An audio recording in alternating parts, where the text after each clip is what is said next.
This episode of Policing Matters is brought to you by L3 Harris. Carry confidence with you. L3 Harris provides ultra-reliable portables and mobiles that are designed by and for those on the front lines. Learn more at l3harris.com. Well, you're listening to Policing Matters on policeone.com. I'm your host, Jim Dudley. Hey, in today's episode, we are speaking about smart technology to address gun violence. United States gun violence deaths are more than 8 times more common than Canadian gun violence deaths and more than 100 times more likely than the UK gun violence deaths. Our guest today is the right man to address these issues. I've known Jason for like up to 10 years now. He's got over 24 years of law enforcement experience. He's presently the chief of the City of Las Vegas Department of Public Safety, where he oversees deputy city marshals, the city jail, animal protection service of almost 400 personnel. Previously, he was the captain of the Vallejo Police Department in California, where he served for over 22 years and led the department's Operations, Investigations Bureau, and Emergency Services Unit Commander. He's a strong advocate for evidence-based policing and serves on the board of directors for the American Society of Evidence-Based Policing, and is a National Institute of Justice Leeds alumni.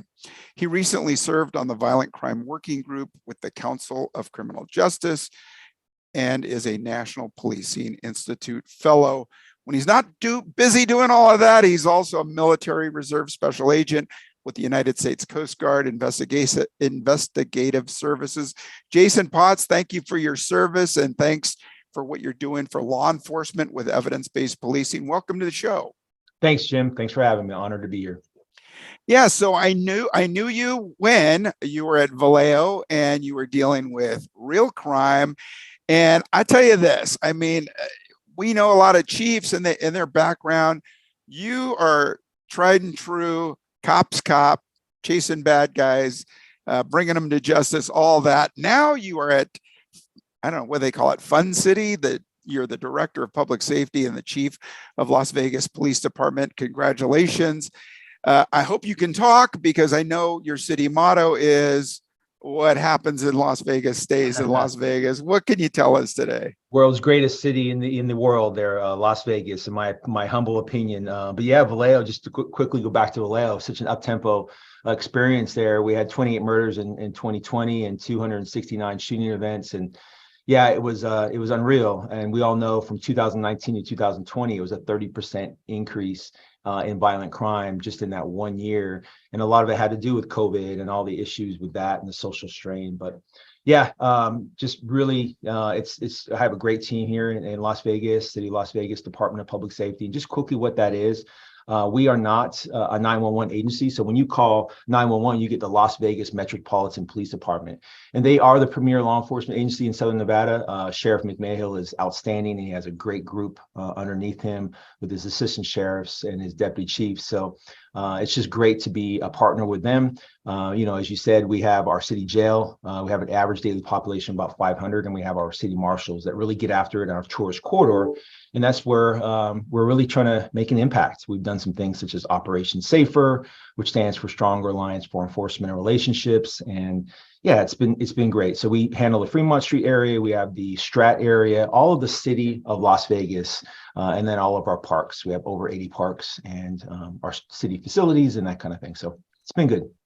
Yeah, I've been to Las Vegas a number of times. Fremont Street, for those who don't know, is sort of opposite of the big strip that we all know, but a lot of activity there, a lot of unusual behavior there. What did you do for prepping before you got to Las Vegas? What'd you look at? I'm sorry. What'd you look at? So what I look at, so the first thing I did is I did my homework, and what I found is that, we were a little short on the knowledge about what DPS is, and we fixed that. Now, if you went to our Department of Public Safety website now, you'd see a much different web page on what the Department of Public Safety is. But the first thing we did when I got there is, got with my team, which is outstanding, by the way. I have a really good leadership team, and just assess the culture. And one of the things when I think about a culture, I think about how you reward how you measure, and how you hold people to account. And when we talk about measurements, there's this management saying, what gets measured gets managed, what gets inspected gets expected, and what's counted counts.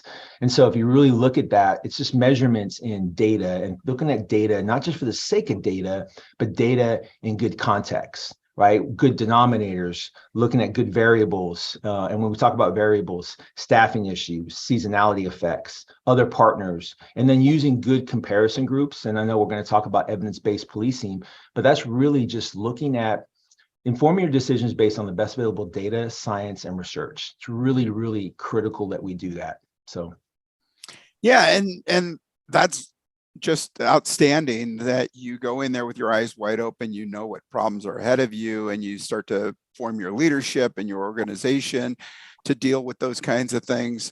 I came across an article. I'm a FBI NA associate, just like you, and I get the magazine, and I'm reading this article about how technology can help stop shootings or get your evidence-based locations in front of you. And then I saw it was written by Jason Potts, and I said, oh, I've got to talk to him about this.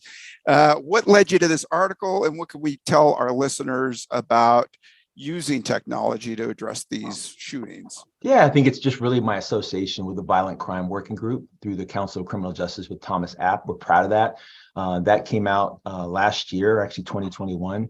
And so it's really, really looking at the 10 principles that we can do, right? It's a problem-solving approach using data analysis and creativity to come up with a focused and balanced approach to combat gun violence. And I like to say this: you have to be very precise, and Bill Bratton talks about that, having precise, precision-based policing, another hyphenated form of policing, right? Evidence-based, problem-oriented, you name it, it's out there. But it's really just kind of it's really, partnering with your community. It's not a either or, it's a both and. We need to be focused. We need to be balanced in our approaches to combating gun violence. And it's really looking at how we measure. And we talked about that. There's outputs, right? In policing, there's arrests, citations, and contacts.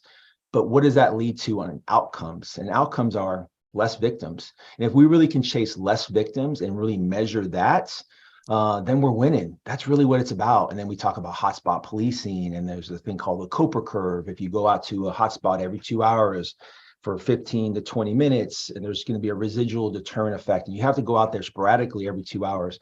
And if you do that, you're going to have an impact. And then we talk about hot people, right? There's that 3 to 5%, or even less than that account for most of the crime. 3 to 5% of a location account for 50 to 60% of the crime in any jurisdiction. So yeah, hotspot policing is really, really important. Yeah, and you I don't know if you realize that you touched on a bunch of Peelian principles. Or Robert Peel, we just celebrated 200 years of him, and he talks about the need for data. He talks about the community relationship with police, and he talks about prevention as being our best bet. Prevention, though, as you're well aware, is hard to quantify. You've said data. I'm tracking you. I've got a crib sheet over here. You've said data like 20 times. Where are you getting your data? NIBRs, uniform crime reports, they're all messed up. 60% of our agencies are submitting our crime data. Where are you getting yours? Yeah, so really good point. And we're not doing it perfect. We're still we're challenged here in Las Vegas. So it's from our crime analysts, right? And the problem with data and policing, sometimes it's just hard to get the data. Is it data in context? Is there that whole garbage in, garbage out?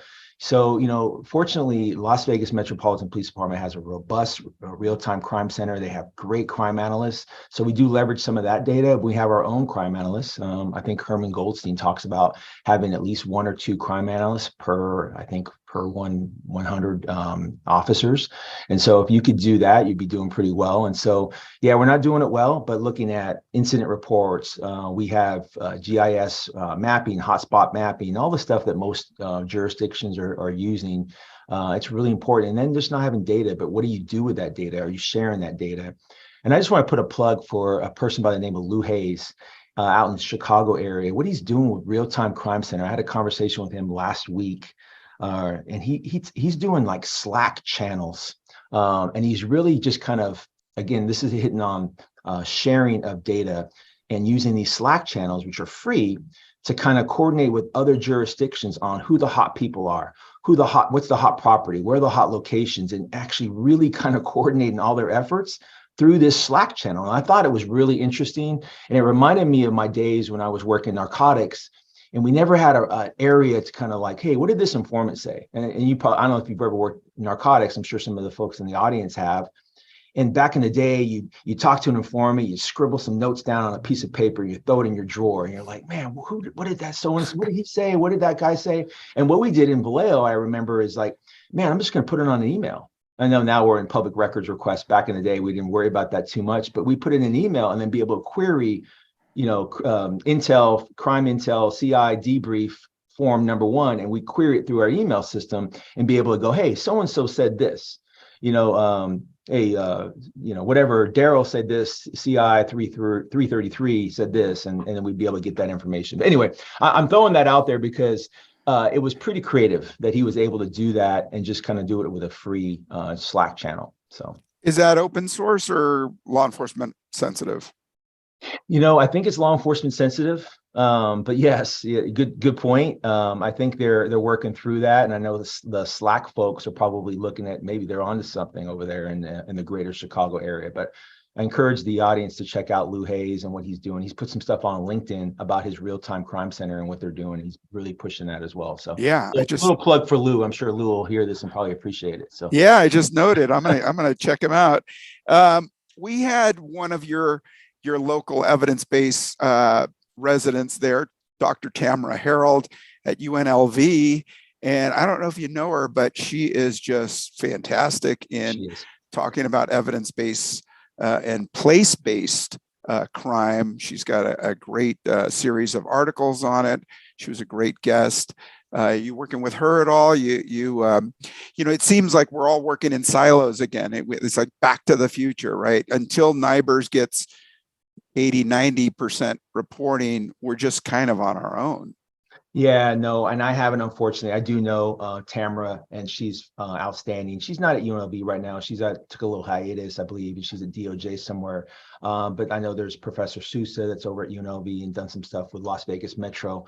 But yeah, I'd like to do that. I've been here 7 months. It's just trying to, figure out where we're at and do the best we can with our city and looking at the lay of the land as any police leader does, and just really looking at some of our leadership principles. And we briefly talked about that before I got on the air with you, and just really looking at how we do things, having that outward versus an inward mindset, and really looking at people as people and seeing each other is really, really critical. And I've been focused on that lately, trying to be devoid of ego. And doing the right thing for folks. Providing a canvas for others to paint on is what I've been talking about lately. So showing our light. Totally. And you and I talked before we started recording about leadership and people-focused leadership, and it's really something we need today. We talked about so many issues about leaders who can be laser focused and yet be devoid of what else is going on with their personnel, and how that's a real problem, especially today where morale is a huge issue in law enforcement, and the trickle down effect to recruiting and everything else. So absolutely, there is so much information there. I tabbed you for another segment where we just talk about those leadership roles and how we can get that message to leaders across the country. I would say this, a quick little snippet is that we're not getting there unless we're taking care of our people. Right. Our people are our greatest resource. A lot of police leaders will say this: you can't get your cops or your corrections officers to police or to do things. There's the autonomy of policing, right? At the corner of walk and don't walk at 3 a.m. unless they feel trusted and supported. And that starts with our sergeants and truly trusting and supporting them. One of the things I've said, one of the most important leadership principles, I think, is that I trust you, get it done. Trust begets trust. Mm-hmm. Distrust begets distrust. Obviously, you have inspections and checks and balances, and we can get off on a tangent on Memphis and all the problems with that. That's for another show. But there's lack of supervision sometimes and a lack of leadership, and it really starts with us. We have to model that. The procedural justice tenants, right? Explaining that our motivations are good, explaining the process, showing that we care, showing that we give a shit. And if you do that, your people are going to usually respond. So yeah, absolutely. And yeah, I am so resisting going down this rabbit hole right. because two things you just said like set me off. And that is, training and leadership is so essential in making sure our specialized units don't go off the rails or, off the reservation. And reading their own press. You talk about, man, you start calling yourself tactical and special, man, you start reading your own press. We talk about Right. soberness of mind. Don't get too high, don't get too low, just steady Yeah. is the way, and devoid of ego, man. Ego is what's going to get you. That's what's going to bask in your greatness. It's going to make excuses for things when you're down. It's just, it's all bad. Yeah. Yeah. And yeah. Okay. I'm not going there. Not going there. Stopping. Hey, I want to take a break and thank our sponsor, but I want to get into the technology and the things that you're talking about and maybe some emerging technology. But let's thank our sponsor. When seconds matter, count on dependable coverage on and off campus. L3 Harris offers flexible and affordable portables. Communicate on the move with Wi-Fi voice and data, GPS, and app-based devices that keep you connected. Schedule your demo today. Learn more at l3harris.com. And we're back, and I'm speaking with Chief and Director of Public Safety in Las Vegas, Jason Potts, and all his experience. And we're talking about leadership, and we're talking about data, and we're talking about working with the community and trusting our people and good leadership. But the article that you wrote about in the FBINA magazine was about using technology, and just about every agency's got access to ALPRs, the automated license plate readers. Some agencies have thrown ShotSpotter up on power poles after using data to find out where their hotspots are. What else is out there? What else are you using? Yeah, so you hit it. Security cameras is another one, right? And so I think what's happening with the artificial intelligence is what's happening. And so, for example, Data Buoy is another vendor. It's similar to ShotSpotter, and I call it auditory gun detection. The other vendors out there, Flock Safety has an offering called the Raven. The Owl.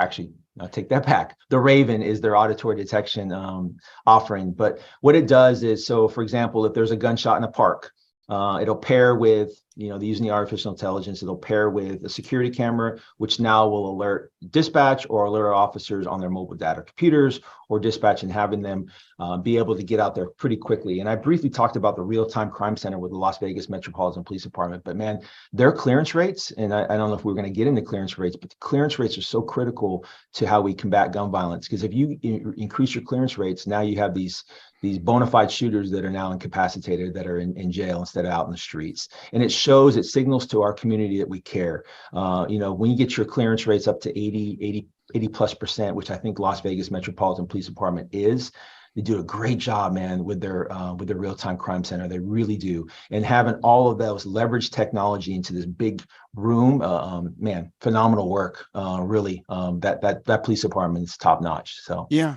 I mean, and since we're throwing around, vendors, Fusus, and I have no connection to Fusus, and the CAP Index, are really good resources at finding crime data from other sources outside law enforcement. I don't know a lot about Fusus. I've invited a chief who wrote an article about it to come on and talk about it. But from what I've seen, it looks great. User-friendly is something that we really need in law enforcement. Cop-proof. Yeah, cop-proof, right? Because you talked about that 1-to-100 ratio of analysts earlier, but truth be told, when the legislative body above you says, hey, cut your expenses, who's the first to go? Civilians, right? Yeah, so that Fusus is, I actually did see a demo of that. And really what it does is it gets all of your technology into one location. So it's your security cameras, your license plate readers, your auditory gun detection, your drone type stuff. All of that's in the area. Facial recognition, responsible facial recognition. I'm a little bit still worried about that from California. Sorry, I get my little thing here. From California. And anyway, it's responsible facial recognition is really key. But Fusus, is it Fusus? Fusus. I think it's Fusus or Fusus, but they actually do a pretty good job of getting all that information to one location. So. Yeah, no, I think, a common operating platform that anybody could walk in off the street, look at and go, wow, there's that, there's that. It goes back to what Tamara Harold and, a lot of people have been saying. SEPTED talks about the things that we can do to identify the problem hotspots and what we can do to sort of mitigate or rectify, clean up. You've got great community outreach, your social media, you're on it every day. So using technology in places like where I am in California, there's pushback. We don't want cars stopped anymore. It's okay to ride around with a license plate being covered. And that, those are precursors to crime in a lot of situations. What's the community support for using technology in something like as critical and controversial as facial recognition? So in Las Vegas, much different than California. And I've always said this, I remark all the time, is that we have this gift of support here. They support their police, which is much, generally speaking, different than what I dealt with in the Bay Area, in the North Bay. Vallejo is between Oakland and Sacramento for our audience. And so, yeah, we haven't had much resistance, although we're pretty responsible and pretty measured in what we do here in Southern Nevada. But in California, we had a surveillance advisory board, and they seem to be anti-technology, which really was bizarre to me, especially when you're dealing with trigger pullers. These are people who are impacting our marginalized and disenfranchised communities at high rates, and we need to incapacitate them. Those folks. We need to, there's three types of shooters. There's someday shooters, there's would-be shooters, and then there's these bona fide shooters. We can intersect with the somedays and the would-bes, but man, these bona fide shooters we need to really just get after that. And I like to say this when I'm talking about policing: we need to fish with a spear instead of fish with a net to avoid those disparate outcomes. And the stats, right? 17 to 18,000 murders a year in this country, and 75% or more are with guns. So we need to be harm focused, and harm focused is really just thinking about our disparate outcomes, intelligence led, looking at the hot people, and then problem oriented, looking at the underlying causes of crime. And then, of course, we talked about evidence based, looking at research and data and science. And I just want to quickly go back to what I was thinking about with some of the data and stuff and some of the challenges. These Windows-based data systems that aren't cop-proof. And I think we need to get to a point where there's cloud-based. I should be able to pull out information and say, Jim Dudley, and get everything about you and be able to vet it down or funnel it down from there. And we're not there yet, unfortunately. And a lot of these vendors kind of hold their data and they don't share it, which is unusual to me. And we need to get to a point where we have these cloud-based real-time crime centers that are using artificial intelligence and not having to have a crime analyst or a person look at a screen and be able to tell us and alert us to, for example, motion detection in a park. That stuff is critical. So yeah, and I think, you hit a good point there, where I think, like, I hear from students, and I know a lot of non-law enforcement people who think every data center is like Jason Bourne's data center, right? Yeah. We could see him on the Muni Metro and underground and on an airplane, right. And he's buying a ticket for Guam right now. Yeah, it is not like that. And we are still going to multiple databases to try to find out this one person. Mm-hmm. You're talking about one-stop shopping. When you talk about technology, and then you bring up the firearms issue, what are you seeing with ghost guns, DNA? Your district attorneys, your prosecutors, are they asking for these multiple data checks before they prosecute, like DNA? Yeah, so we saw it in California and Vallejo. We were seeing it here. A lot of our last couple shootings on Fremont Street have been juveniles, young juveniles, 16 years old, which is unusual. It's just alarming that folks are carrying these guns. There's a lot more guns on the streets. We saw that from that jump from 2019 to 2020. But yeah, it's unbelievable. These unserialized firearms, ghost guns, you can actually make a gun. And I know our audience knows this with a kit. And some of these are they're obviously untraceable, and some of them are plastic, and they're almost undetectable. They're not very reliable. We should say this: these ghost guns do jam, but they're getting to the point where they're getting pretty good about how they're doing it. Our folks are out there, and unfortunately, we don't have a shaming culture with our young people. And we need to get to a point where these kids get shamed into doing this. And there needs to be consequences for their behavior. And right now, prosecution isn't very swift and certain.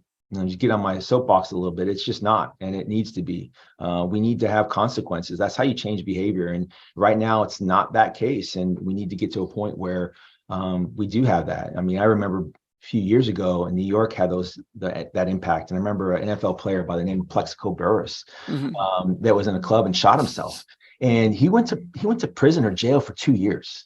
Just think about that. That's an NFL player that in New York says, you know what? Nope, that's it. That's the sanction. You're going to jail. You're going to pay your debt to society, and there's a consequence to behavior. Yeah. No, I mean, every politician will tell you they are against firearms, but then when it comes to prosecuting and keeping, and like you say, the frequent flyers, the chronic offenders, why? And it's part of the bail reform issue that, again, another rabbit hole, but we keep letting these people, we're against the gun, but sometimes we're not so against the guy holding the gun. And that's got to change too. It's always somebody else's fault, right? Yeah. It's always like, we just forget that, listen, they have to, there's consequences. We're law enforcement. We enforce the law. You put the laws on the books, then that's our job to enforce it. Yeah. Simple. It should be simple. So it's not so simple sometimes. And anyway. Yeah. And I think, the mandatory minimums and, sentencing guidelines and these bail schedules that we had that were one size fits all, that, the public didn't swallow that so well. And so what did we do? Did we modify it? No, we threw it out. And now we're back to, anything goes. Hey, I want to thank you for spending so much time with us today. And we are definitely going back to record about leadership and all the things that you've talked about and you're talking about. And, the back east, you're traveling to DC and you're at Cambridge, and you are on the board with the American Society of Evidence-Based Policing. What's happening with that group?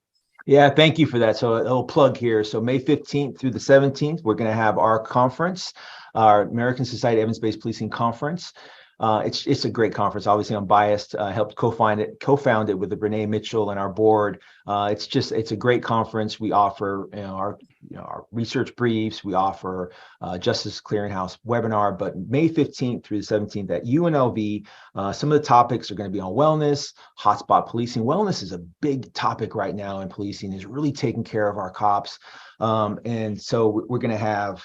Just looking at my notes here, Cooper curve and hotspots and gun violence, BWC analytics, de-escalation, recruitment, risk terrain modeling, all that good stuff. And so the thing about our conference is that you get to interact with some pretty well-known criminologists, such as Jerry Ratcliffe. Cynthia Lum is going to be a keynote, our very own Renee Mitchell. These are major criminologists, and Jerry Ratcliffe has a great podcast. I know you can kind of compete with him in reducing crime, but Jerry, a plug for that podcast. You guys, I encourage folks to check it out. He does just a great job, and he's funny, and it's fun. Not as good as yours, Jim, but thanks. Hey, fun. I think Crosby, Stills and Nash has a song about that. Hey, Jerry Ratcliffe, if you check his website and join his group, you get these training materials that I've used. He's got some great resources on his website. I'm going to try to make it out there, maybe record from there. So I look forward to that. That'd be great. Please.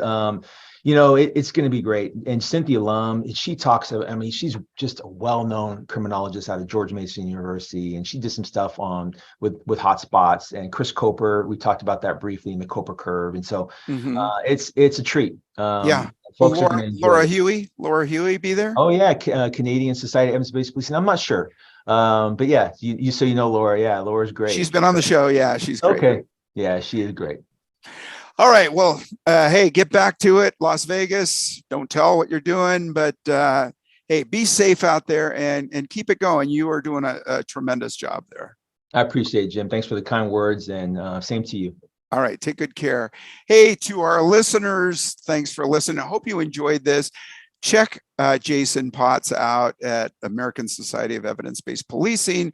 Check him out at Las Vegas Public Safety and all the things they're doing there. He's on LinkedIn. He's all over the place. So check him out, doing good things there. Hey, stay safe. Thanks for listening. Appreciate it. You got something for me? Drop me an email at policingmatters@policeone.com. Policingmatters@policeone.com. Stay safe. Thanks for listening. Take good care.